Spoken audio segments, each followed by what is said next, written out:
Passer la nuit à -20 dans un campement Innu, est-ce que ça vous plairait?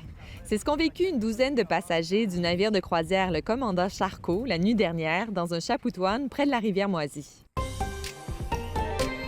L'initiative est organisée par Destination Sept-Îles Nakawinanu. L'objectif, c'était de proposer une immersion de près de 24 heures dans la culture Innu. Plusieurs activités étaient au menu, de la dégustation de mets traditionnels, un atelier de fabrication de capteurs de rêve et des contes avec des artistes Innu.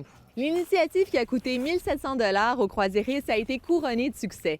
Les croisiéristes ont maintenant regagné leur bateau qui a quitté à midi vers le Saguenay.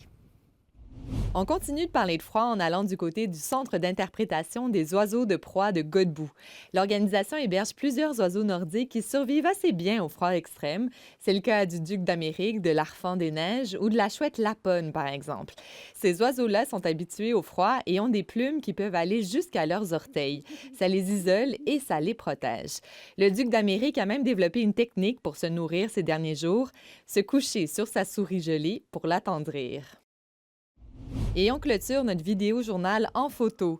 Plusieurs Nord-Côtiers ont mis le nez dehors et ont pris de beaux clichés de cette vague de froid qui a tant fait jaser. Voici un petit tour d'horizon des photos prises aux quatre coins de la région.